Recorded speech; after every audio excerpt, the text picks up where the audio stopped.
বাড়ি ছেড়ে ভাড়া বাসায় উঠলেন শাহরুখ। বলিউড বাদশাহ শাহরুখ খানের বাড়ি ঘিরে অনেক মানুষের কৌতূহল। অনেকেই এই বাড়িটি দেখতে আসেন পর্যটন কেন্দ্র হিসেবে। প্রিয় অভিনেতার বাড়িটি বাইরে থেকে এক ঝলক দেখে যাওয়ার গল্পও রয়েছে। এবার জানা গেল বলিউড সুপারস্টার সেই বাড়িটি ছেড়েছেন সপরিবারে।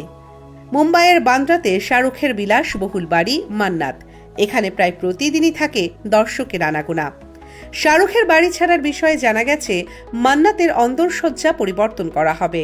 সে সংক্রান্ত কাজ শুরু হবে বাড়িতে। তাই আপাতত ওই বাড়ি ছেড়ে পালি হিলসের বাড়িতে থাকবেন খান পরিবার।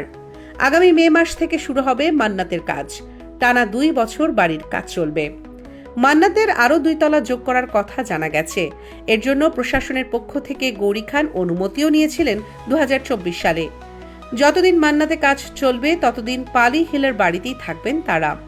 পালি হিলের সেই আবাসনের 4 তলা ভাড়া নিয়েছেন শাহরুখ ও গৌরী। বছরে 2.90 কোটি রুপি ভাড়া দিতে হবে নতুন বাসার জন্য। উল্লেখ্য, এই মুহূর্তে শাহরুখ তার আসন্ন ছবি কিং নিয়ে ব্যস্ত। এই ছবিতেই প্রথমবার শাহরুখ কন্যা সুহানা খানকে বড় পর্দায় অভিনয় করতে দেখা যাবে। সিনেমাটির প্রাথমিক কাজ শুরু হয়ে গেছে।